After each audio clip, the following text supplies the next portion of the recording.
What? How could mere Earthlings have such power? Hey guys, DB Rai here, and today I'm continuing with What If Bulma Became a Z-Warrior, Part 6. And now that we've pretty much begun the Saiyan arc, where we last left off with Raditz making his arrival to planet Earth, and revealing to Goku and his family, who in this reality is Bulma, and their child, who was also named after Grandpa Gohan. So, Gohan. Pretty much, Gohan looks pretty much the same like he does in the original, except he's got blue hair like his mother. Anyways, the trio of fighters, the family fighters, were able to push Raditz back in the end, and, well, Raditz only had basically one more chance to make this right in Vegeta's eyes, and basically go back and try and kidnap the kid. And, well, one night when, while they were training late at night, and Bulma completely forgot about the full moon, Gohan basically transformed into a great ape in front of her and Goku. Yes, Goku is still alive in this reality. He didn't have to sacrifice himself to stop Raditz in this timeline. Just the teamwork of Bulma, Gohan, and Goku were enough to fight off Raditz in this timeline. So, no one has died in this series yet. Anywho, so Goku actually comes to the realization that he was the one who killed Grandpa Gohan and destroyed the World Tournament Arena all those years ago, a little bit sooner than what he does in the original. You know, in the original where he finds out when he starts battling with Vegeta, and Vegeta transforms in front of him. So, with that now out of the way, we get a grade 8 fight between Gohan and Raditz, where Raditz really got to basically enjoy, well, got to see for himself the potential that the boy has, and him actually becoming a bit more curious to how a mere Earth woman and Goku were basically able to train themselves to basically match his power. After all, Goku was a mere power level of 2, and in this weak gravity of a planet, there's no way he should have been that strong. He should have been weaker than his brother, by quite a bit. And well, this got Raditz curious, and after getting the basic rundown of how they actually got stronger, Raditz decided that it was in his best interest to join Goku and Bulma and reveal to them that Nappa and Vegeta were on the way and that they need to prepare for this threat. And well, thanks to Bulma building a grav chamber earlier on in this timeline, they may actually be able to stand a chance without having to resort to getting training from King Kai in this timeline. After all, Goku's alive in this timeline, so he shouldn't be running off to get otherworld-like training anyway. I suppose we could have had Kami pulled strings so Goku could still go, even though he's alive, but I really didn't want to go that way, because I've done that so many times in other what-ifs, so why don't we have him simply enter the gravity chamber a little earlier this time? And so, needless to say, the rest of the year had pretty much gone by, and Goku, Raditz, Bulma, and Gohan are pretty much as strong as they're going to be able to get before Vegeta and Nappa gets here. How strong are they actually, and do they stand a chance? We'll find out momentarily, but meanwhile, they are on Mount Palzu right now, and basically just awaiting for Nappa and Vegeta. They essentially go to the same area where Piccolo and Gohan intercepts them in the original. And, well, basically, we get the arrival of Nappa and Vegeta, and, it's not looking good because Bulma can basically sense there are a lot of people in this city, and she's fearful, you know, these guys are just going to kill them all. And so, Raditz, basically assures you, "Don't you worry your head, Bulma, that's not gonna happen." Raditz basically begins powering up, and while Nappa was making his sort of gesture that he does, which blows up, you know, half the city, he suddenly stopped in the middle of it when he's reading a power level. a certain energy signature that he's familiar with. Haha, check this out, Vegeta. That weakling Raditz actually thinks he could challenge us. Well then, let's not disappoint the weakling. I'd actually would quite enjoy watching him try. So, needless to say, Vegeta and Nappa are on their way pretty much to deal with the traitor Raditz and make an example of Kakarot and his family. They're not here for Dragon Balls this time because no one mentioned the Dragon Balls. And well, before they get there, they sense another reasonably high power level approaching them. That would be Krillin. So, you got 4 of them and 2 Saiyans. You know what? It would actually seem they were actually preparing for us.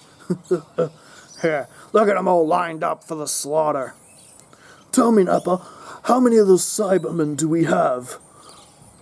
Well, Vegeta, we have, 6. 6 survived that job on Tradic. And like in the original, Nappa plants the Cybermen, and the Cybermen attack, and you've basically got a 4 on 6 struggle with this time Gohan's not freezing because he's quite battle ready. After all, remember Bulma allowed Gohan to train with his father, and of course she would join in training too, so Gohan is quite seasoned in a way and ready for battle. He's not as intimidated as he is in the original. He's still a little spooked because this is his first really for real battle. But yeah, it's not really holding him back that much. And well, when that little session stops, Tien and Chaozu show up along with our savior Yamcha and this Namekian. Who is it? Is that Kami? Nah, it can't be Kami, he's too young. Oh, I assure you, Goku, it is indeed me. Yes. In this timeline, Kami had used the Dragon Balls to make himself young again.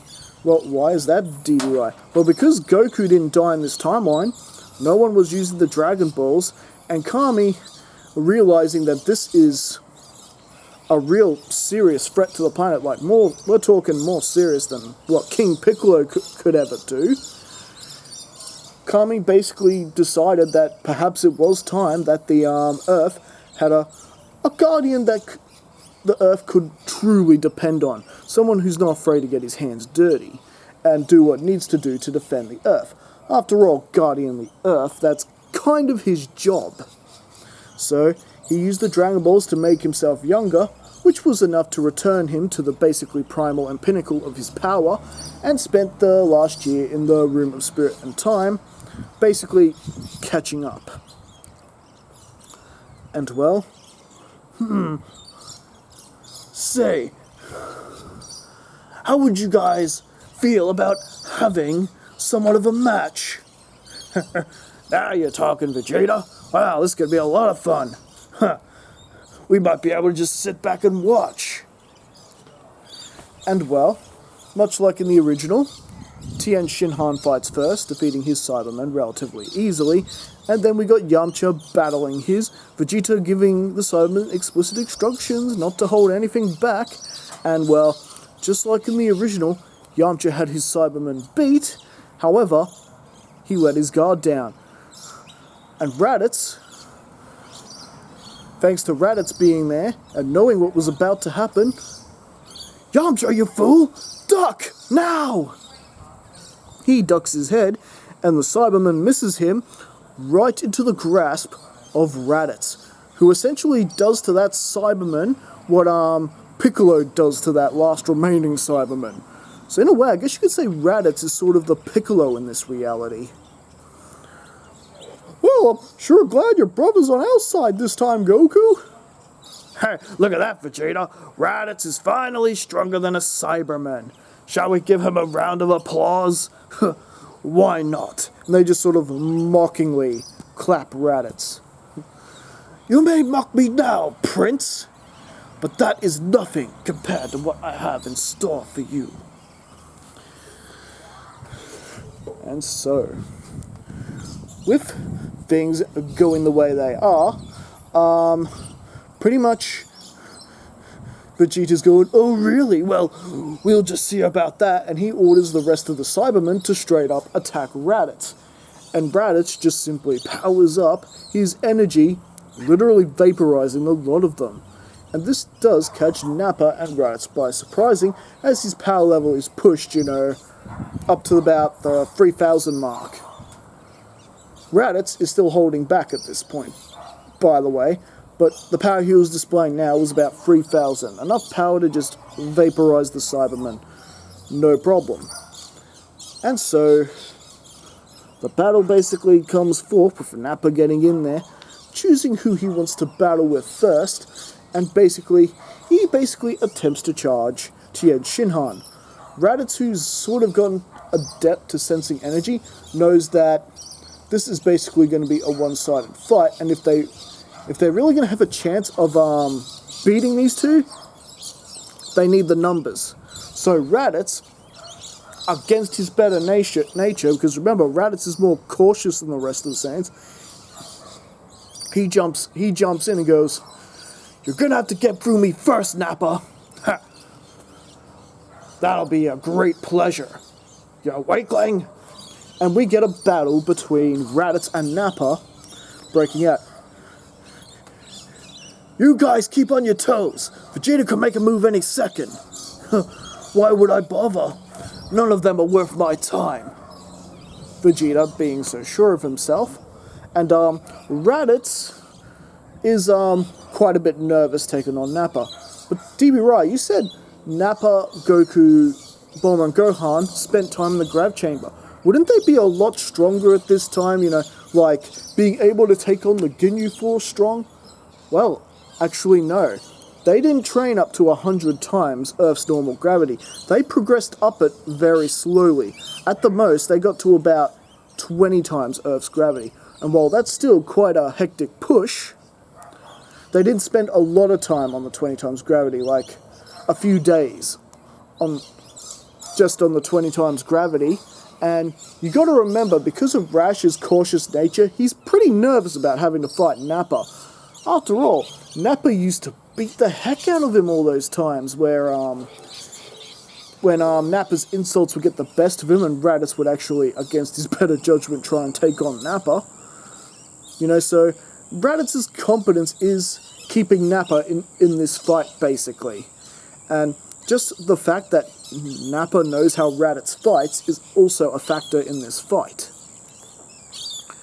But, needless to say, Nappa does basically manage to sort of get around him and does manage to scatter and basically divide the Dragon Team, with basically everyone trying to get shots in on Nappa and taking their opportunities to fight, while Vegeta's basically just standing around enjoying the show, much like he does in the original.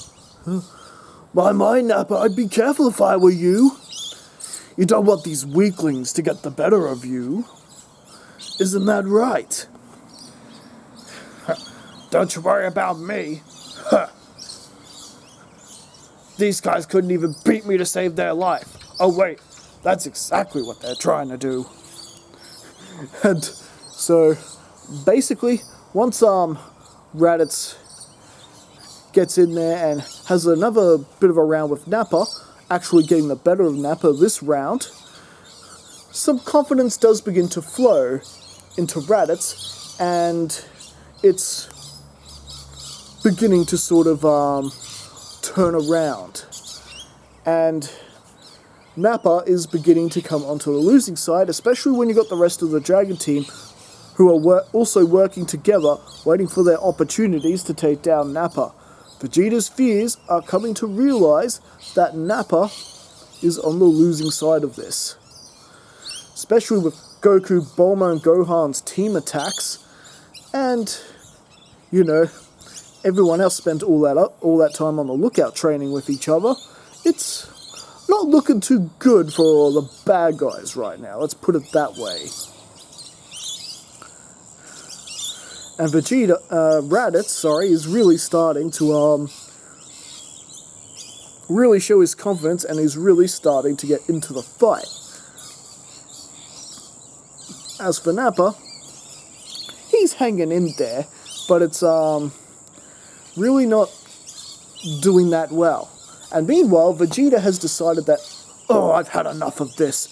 And he basically powers up an attack, the very attack that he uses to kill Nappa in the original, and basically fires it directly towards Raditz's family. Bulma, Goku, and little Gohan. Now, Kami decides to jump in the way to get in front of the blast, but then Raditz gets in front of Kami and takes the full power of Vegeta's attack. And, well, when the smoke cleared up, Raditz is basically standing there, much like in a similar pose to what Piccolo does when he saves Gohan in the original.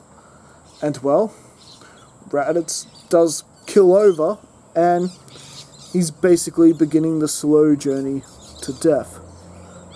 Raditz! Why did you do that? You're my family, Kakarot. The last bit of real family I have. I promised our parents years ago I'd look after you. I guess I made good on that promise in the end. I wasn't always a good person, you know. I was really bad. I took over civilizations. I killed innocent people for the likes of Prince Vegeta and Lord Frieza. But then I met you, your wife, my nephew, and all your friends who accepted me, took me in without question. I knew that if it came down to it, I would sacrifice myself for the place that you've called home here. Don't let these bastards take it. You hear me? Think of it. Our father, he'd be proud of us. Us standing up to two so-called elites, the Saiyan Prince and Nappa. Kakarot, I leave the rest to you. Raditz killing over and dying. And Bulma, Gohan, and Goku are not happy about this whatsoever. Goku, very angry. Gohan, very angry. In fact, this basically sets off a power boost within Gohan, who basically returns fire at Prince Vegeta. Nappa getting in the way of that blast. Don't you worry, Vegeta, I can handle this blast. And Nappa is down and dead for the count from that blast. And now, Vegeta is basically alone with pretty much most of the Dragon Team barely unscathed from Nappa's fighting. Vegeta is going to have to find a way to beat all of them. With Raditz dead and gone out of the way, and him realizing that Goku has no tail, Vegeta believes he has the solution to get rid of these insects, quite literally. Ha! You may have the numbers advantage on me, Kakarot, but there's no way you're going to win. You're outnumbered, Vegeta. You think I'm going to let you get away after what you did to my brother? Forget it.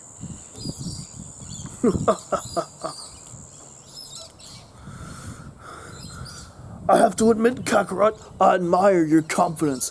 Too bad you're not going to get the chance.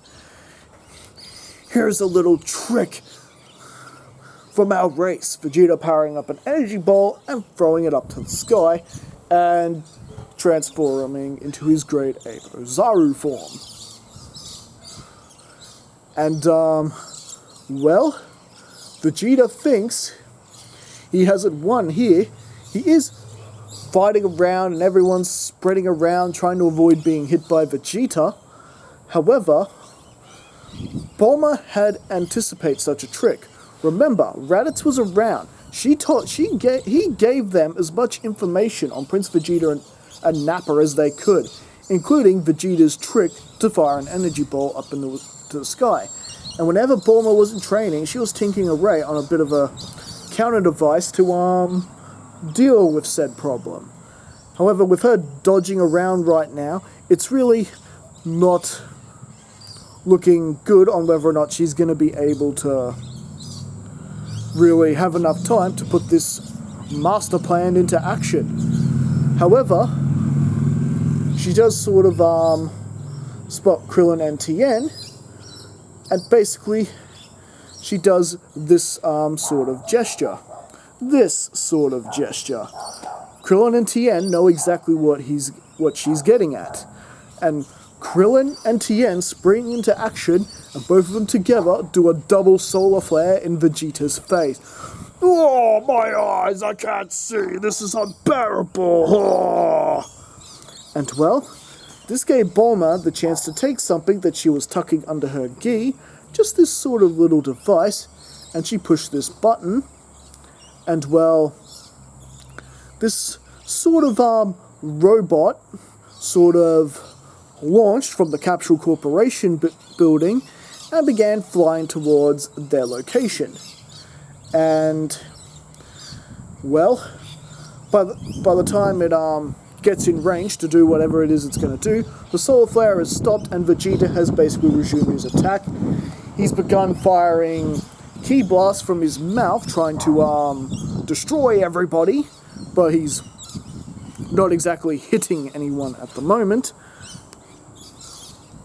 And well, this device comes into range and fires this sort of canister that is fired directly to where the energy ball is laying and explodes, and this dark sort of smog begins engulfing the energy ball. Kind of like how Lord Slug freezes the planet in the Lord Slug movie, but it doesn't freeze the entire planet. It's just enough to cover up that secondary light and the sun temporarily, enough that Vegeta has reduced to his human form. Now, it's not exactly a permanent and prominent solution to the problem. They have about an hour to finish off Vegeta before that smog's going to dissipate, and as we know, the energy ball will last about 2 to 3 hours. So they have got to end this quickly. And this is where Goku charges in, fully powered up, along with Gohan and with Bulma, and they're basically taking it to Vegeta. Now, Vegeta, going from his transformation and now back to his humanoid form, has basically taken... base form, that's what it's called, sorry. It has taken a bit out of him, but not as much as it does in the original, because he hasn't expanded any energy fighting with the others yet. But still, he is weakened enough that Bulma, Gohan, and Goku are basically taking it to him, and with their triple team attacks, it's not looking very good to Vegeta, who basically has to get some distance in order to power up before he could go in there and rush them again.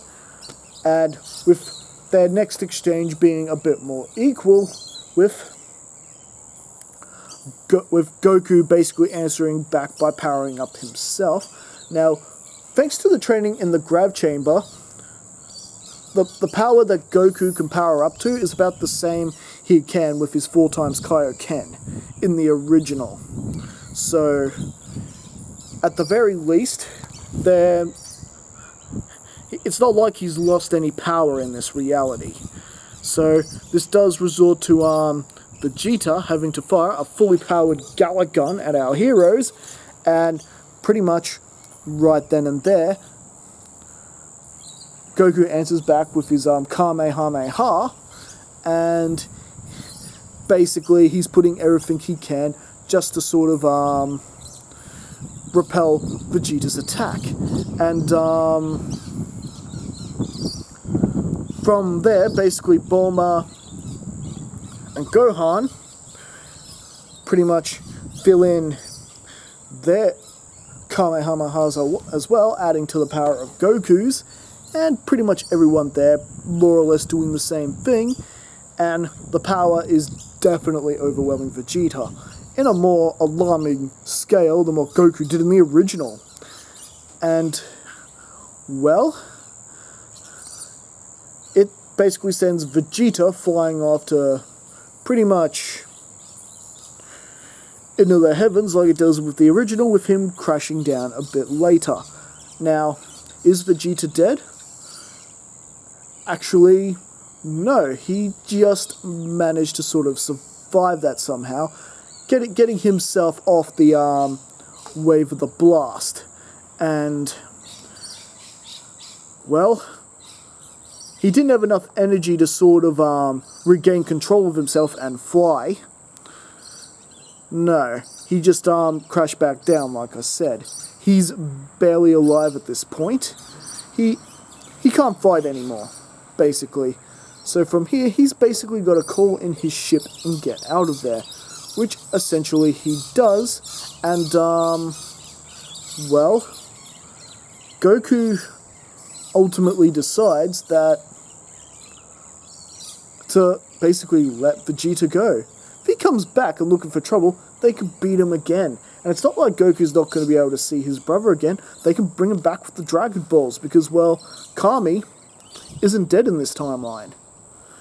They'll be able to use the Earth Dragon Balls to bring him back. And if they do actually end up going to Namek, you know, you got the Namek Dragon Balls as well. However, Vegeta has managed to get himself to his space pod and has indeed flown himself away. And, well, while everyone is resting and recovering at the hospital, and Vegeta in space, while Vegeta's in space, on his way to get himself fixed up, he does put 2 and 2 together about the Dragon Balls and the young Namekian that he faced on Earth, Kami. Because he remembered that the Earthlings mentions that Kami mentioned something about the Dragon Balls earlier. I used the Dragon Balls to make myself younger. You needed me for this battle, you know. And him being a Namekian, the Namekian Wish Orbs legend that he heard about, puts 2 and 2 together. You think you've defeated me now, Kakarot? Just you wait. I'm gonna go to Namek, use their Dragon Balls, become immortal. Then, you and Lord Frieza will bow before Prince Vegeta. And I think that is where we're going to leave things for right now. So what did you guys think? Did you enjoy this battle? Did we enjoy that Bulma had quite a critical role to play towards the end of it? And with her being, you know, as supportive as she was able to keep pretty much everyone from being banged up. Not to mention, you know, we had Raditz as well. But Bulma definitely had her moments in this battle, and thanks to her strategy, they were able to topple the Prince of All Saiyans. So, again, as always, leave your thoughts in the comments. Don't forget to like and subscribe to the channel if you haven't already, because we need more people to see these. And I will see you guys again for the next video. Alright, I'll catch you later. Until then.